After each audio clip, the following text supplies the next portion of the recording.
श्री शिवाय नमस्तुभ्यम। हर हर महादेव। दोस्तों, आप सभी लोग जानते हैं कि 22 मई 2026 यानी शुक्रवार को पड़ रही है ज्येष्ठ अधिक मास महीने की षष्ठी तिथि। और दोस्तों, ये वो तिथि है जो ज्येष्ठ महीने में पड़ने वाली सबसे बड़ी तिथि है, क्योंकि यह शुक्रवार के दिन पड़ रही है और इसका बहुत ही बड़ा और विशेष महत्व होता है।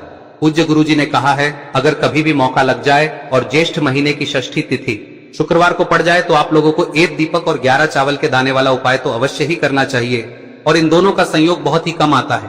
और दोस्तों, पूज्य गुरुजी ने अपनी शिव महापुराण की कथा में बताया है, इस दिन आपको 11 चावल दाने वाला उपाय तो अवश्य ही करना चाहिए, क्योंकि ऐसा दिन पूरे साल में सिर्फ एक ही बार आता है।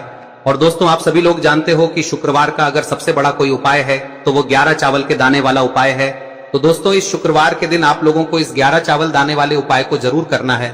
बहुत सारे लोग होंगे जिन लोगों ने इस उपाय को न किया हो, मतलब पूरा साल निकल गया और उन्होंने किसी भी दिन इस 11 चावल के दाने वाले उपाय को न किया हो। पर दोस्तों, आपके पास एक आखिरी मौका बचा हुआ है, जो कि 22 मई के दिन है। तो इस दिन आप लोगों को इस वाले उपाय को जरूर कर लेना है। भले ही आपने पूरे साल भर इस उपाय को ना किया हो, पर अगर आपने इस ज्येष्ठ महीने में पड़ने वाली षष्ठी तिथि के दिन अगर इस वाले उपाय को कर लिया तो आपको इस उपाय को करने का वो फल मिलेगा जिसकी आपने कभी कल्पना भी नहीं करी होगी।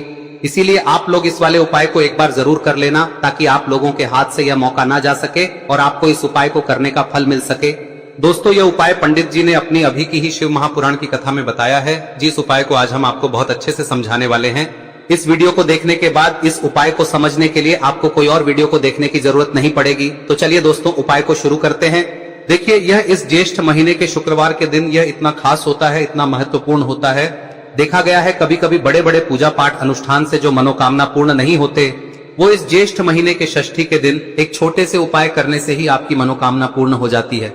और बहुत सारे लोगों ने इस उपाय को किया भी है और उनको इस उपाय को करने का फल भी जरूर मिला है। अगर आप लोग भी इस उपाय को शुक्रवार षष्ठी के दिन करना चाहते हैं तो आप इस उपाय को पहले अच्छे से समझ लेना, सुन लेना, उसके बाद करना। आपको इस उपाय का फल जरूर मिलेगा। और इस उपाय को कर लेने से आपके घर में चाहे किसी भी प्रकार की दुख और समस्या क्यों ना चल रही हो, आपको उसका कारण भी नहीं पता है कि भाई यह समस्या किस कारण से चल रही है, उसका कुछ भी कारण हो सकता है, जैसे पितृदोष हो सकता है या किसी भी तरह का मंगल दोष भी हो सकता है। तो इस दिन आप लोगों को यह वाला उपाय कर लेना है। यह एक ऐसा उपाय है जिस उपाय को अगर किसी विशेष दिन पर किया जाए तो भाई उस विशेष दिन का जो है वह तो हमें मिलता ही मिलता है, पर हमने उस दिन पर इस उपाय को किया है तो हमें उससे भी बड़ा फल मिलता है, और फल बहुत जल्दी मिलता है, क्योंकि आप इस उपाय को बहुत ही बड़े और विशेष दिन पर कर रहे हो। तो चलिए अब उपाय के बारे में बात करते हैं, लेकिन उससे पहले आप लोगों को यह जानना आवश्यक है कि आखिर यह उपाय किस समय करना है, किसको करना है और कैसे करना है। तो चलिए हम आगे आपको वीडियो में एक एक करके बता देते हैं, लेकिन उससे पहले अगर आप लोग हमारे चैनल पर नए हैं तो हमारे चैनल को सब्सक्राइब कर लेना और इस वीडियो को लाइक करके कमेंट बॉक्स में श्री शिवाय नमस्तुभ्यम ओम नमः शिवाय जरूर टाइप कर देना।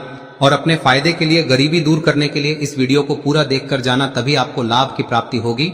यदि आज आपने वीडियो को बीच बीच में से देखा, काट काट कर देखा, तो आपको जीवन में कभी सफलता हासिल भी नहीं। तो दोस्तों, इस 11 चावल के दाने वाले उपाय को हमें इस शुक्रवार के दिन कैसे करना है, किसको करना है, किस समय करना है और कहां पर करना है, ये सारे सवालों के जवाब आपको इस वीडियो में मिल जाएंगे। और जो ये वीडियो देखेगा भाई, उसको 11 चावल के दाने वाला उपाय जरूर करना चाहिए, क्योंकि इस दिन एक चावल के दाने का भी बहुत ही बड़ा और विशेष महत्व होता है। और जब बात आ जाए 11 चावल के दाने की, तो ये सोने पे सुहागा वाली बात हो जाती है और ये एक बहुत ही बड़ा उपाय हो जाता है इस शुक्रवार षष्ठी तिथि। तो अब दोस्तों, इस 11 चावल के दाने वाले उपाय को आखिर करना किसको है, सबसे पहले हम लोग वो बात जान लेते हैं। तो देखो, घर की जो बड़ी माताएं बहनें होती हैं, उन माताओं बहनों में से कोई भी एक बड़ी माता बहन इस वाले उपाय को कर सकती है। और दोस्तों, अगर आप चाहें तो अपने घर में से सभी सदस्यों को भी इसको करवा सकते हैं। अगर किसी व्यक्ति की खुद की कोई मनोकामना है, खुद की कोई दुख और परेशानी है जो कि वो अपने लिए ही करना चाहता है, इस वाले उपाय को तो वह खुद अपने लिए भी कर सकता है। बाकी अगर कोई घर में से ऐसा है जो कि अपने पूरे घर परिवार की सुख और शांति के लिए ये वाला उपाय करना चाहता है, तो भाई वो भी कर सकता है, उसमें भी कोई दिक्कत वाली बात नहीं है।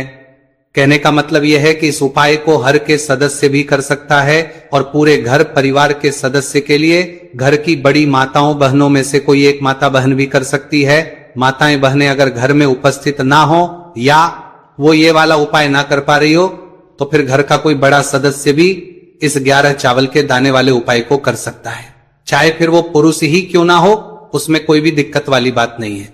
अब दोस्तों, इस 11 चावल के दाने वाले उपाय को हमें करना कहां पर है, हमें इसे शिव जी के मंदिर में जाकर करना है। बहुत सारे लोग प्रश्न करते हैं उपाय को करते समय, क्या हम इस उपाय को घर पर कर सकते हैं? तो इस वाले उपाय को आप घर पर नहीं कर सकते हो। इस वाले उपाय को करने के लिए आपको शिव जी के मंदिर ही जाना पड़ेगा। उसके बाद में दोस्तों जो अगला प्रश्न निकल कर आता है वो ये आता है इस उपाय को लेकर कि आखिर इस उपाय को हमें किस समय करना है, सुबह के समय करना है कि शाम के समय करना है? तो देखो, इस वाले उपाय को आप लोग सुबह के समय भी कर सकते हो और शाम के समय प्रदोष काल में भी कर सकते हो। अब अगर आप पूछो कि भाई सबसे उत्तम समय कौन सा रहेगा इस 11 चावल के दाने वाले उपाय को करने का, तो हम आपसे बस यही कहेंगे कि इस उपाय को आप सुबह के समय करेंगे तो ज्यादा बेहतर होगा। बाकी अगर प्रदोष काल शाम के समय भी करेंगे तो भी अच्छा होगा, उसमें कोई भी दिक्कत वाली बात नहीं है। तो अब दोस्तों जो अगली सबसे बड़ी और महत्वपूर्ण बात आती है वो ये आती है कि सुबह अगर हम उपाय को करेंगे तो हमें कितने बजे से लेकर बजे तक के बीच में करना है, और शाम के समय प्रदोष काल में करेंगे तो हमें कितने बजे से लेकर कितने बजे के बीच में करना है। तो देखो, सुबह जितनी जल्दी हो सके आप उपाय को करने की कोशिश करना।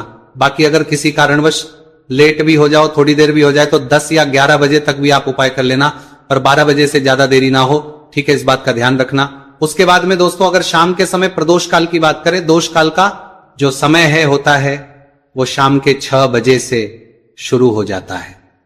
मतलब शाम के 6 बजे से लेकर 7 बजे के बीच का जो समय होता है ये समय प्रदोष काल का समय होता है। पर अभी जो मौसम चल रहा है इस मौसम में जो है शाम बहुत देरी से होती है, तो आप इस उपाय को 7 या 8 बजे के बीच में भी कर सकते हो। मतलब शाम के 6 बजे से रात 8 बजे के बीच में आप कभी भी इस वाले उपाय को कर सकते हो, उसमें कोई भी दिक्कत वाली बात नहीं है। अब दोस्तों यहां पर इस उपाय को लेकर एक और सबसे बड़ी बात यह निकल कर आती है कि इस 11 चावल के दानों को हमें लेना कहां से होता है, और हमें इस उपाय को करने के साथ में क्या और कुछ भी सामग्री ऐसी होती है जो शिव जी के मंदिर लेकर जानी है। तो देखो यहां पर हम आपको बता दें, सबसे पहले आप लोग ये जान लो कि ये जो 11 चावल के दाने वाला उपाय है, सिर्फ और सिर्फ आप उपाय की सामग्री लेकर कभी भी शिव जी के मंदिर मत जाना, क्योंकि हमें भगवान के सामने ये नहीं दर्शाना है कि अगर हम भगवान शिव जी के मंदिर आए हैं तो अपने फायदे के लिए आए हैं। तो इसलिए जो भी पूजन सामग्री है, उपाय सामग्री है 11 चावल के दाने, इसके साथ में आपको पूजन सामग्री भी जरूर लेकर जाना है। देखो, अगर सुबह के समय उपाय कर रहे हो तो सीधी सी बात है, 1 लोटा जल तो आप लेकर जाओगे ही जाओगे। वही 1 लोटा जल अगर मिट्टी का जल हो तो बहुत अच्छा रहेगा। मिट्टी का जल कैसे बनाया जाता है, इसके लिए हमने पहले से बहुत सारी वीडियोस बना दी है। आपके पास इस दिन एक आखिरी मौका रहेगा मिट्टी का जल शिवजी पर चढ़ाने का और उपाय को करने का, बहुत बड़ा आपको इस दिन फल मिलेगा। तो इसलिए इस दिन हो सके तो भाई मिट्टी का जल चढ़ाना, तो अपने साथ में कम से कम 1 लोटा जल तो आपको लेकर जाना ही जाना है। अगर मिट्टी का जल नहीं है तो घर का जल भी आप इस्तेमाल कर सकते हो।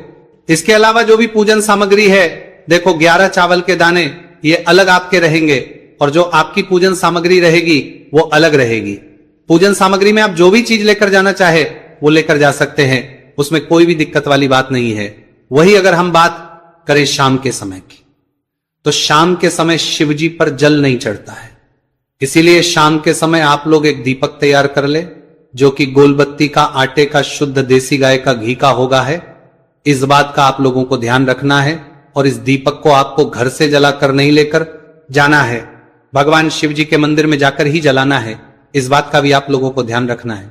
अब दोस्तों यहां पर हमें इस बात को समझना है कि ये 11 चावल के दाने हमें लेना कहां से है, क्या हमें दुकान से लेकर आना है या हमें अपने घर से लेना है या कहां से लेकर आना है और कौन से चावल लेना है, क्योंकि चावल भी बहुत प्रकार के होते हैं। तो देखो इन सभी सवालों के जवाब आप लोग एक बात में सुन लो कि भाई ये जो है इस उपाय में आपको ये नहीं देखना है कि भाई कौन से चावल है कौन से चावल नहीं है, बस जो भी चावल ले रहे हो वो चावल का दाना सबूत होना चाहिए, मतलब साबुत होना चाहिए, टूटा हुआ नहीं होना चाहिए, कटा पीटा नहीं होना चाहिए, ये बात आपको ध्यान रखना है।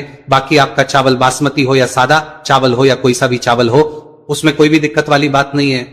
तो सीधी सी बात है कि आपके घर के रसोई घर में जहां पर आप भोजन बनाते हो वहां पर जो भी चावल आपके उपस्थित हो उन चावलों में से अपनी एक कटोरी लेना या एक मुट्ठी चावल अलग से निकाल कर रख लेना, क्योंकि हम 11 चावल ही यहां पर इस उपाय में लेने वाले हैं, तो हमें ये चावल के दाने गिनकर निकालने पर डटेंगे। इस बात का आप लोगों को ध्यान रखना है। तो अपने उस चावल की कटोरी में से या चावल में से 11 ऐसे चावल के दाने आप लोग निकाल लो जो कि टूटे हुए ना हो, कट्टे पीटे ना हो, जिनमें कोई दाग ना लगा हुआ हो, है ना।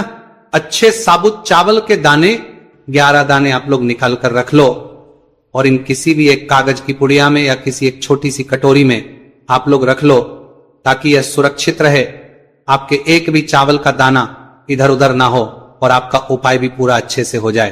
तो भाई जैसे ही आपका उपाय की जो सामग्री है 11 चावल के दाने ये तैयार हो जाते हैं, उसके बाद में आपको जो भी अपनी पूजन सामग्री है, सुबह के समय कर रहे हो तो एक लोटा जल या पूजन सामग्री जो लेकर जाना चाहो उसकी भी तैयारी कर लेना, और किस समय जा रहे हो तो भाई अपना जो दीपक है उसे तैयार कर लेना, ठीक है।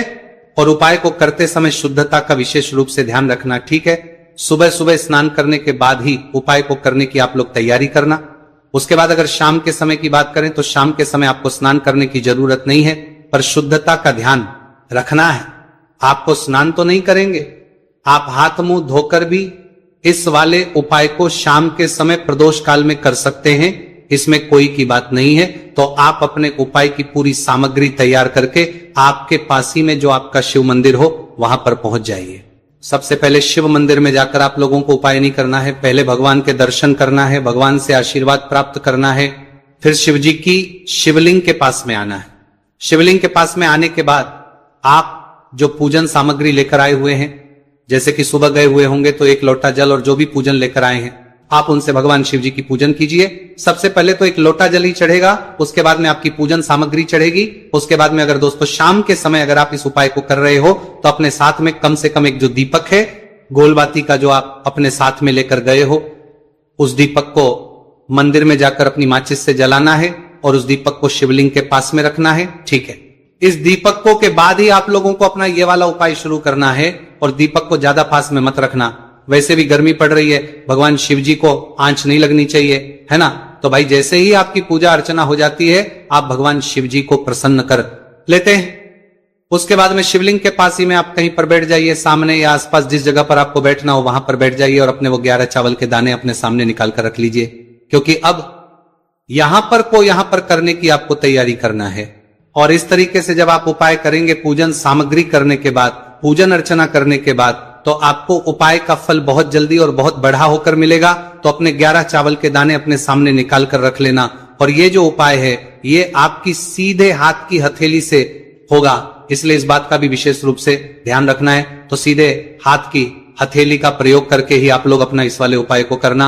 अपने सामने जो भी आपकी कागज की पुड्डियां हैं उसको रख लो, या कटोरी है तो भाई उसे अपने सामने रख लो और अपने वो 11 चावल के दाने निकाल लो, ठीक है। उसके बाद में दोस्तों अब आपको क्या करना है कि शिवलिंग आपके सामने होगी, तो आपने वो 11 चावल के दाने एक एक करके आपको शिव जी के शिवलिंग के ऊपर चढ़ाना है। कहां पर चढ़ाना है?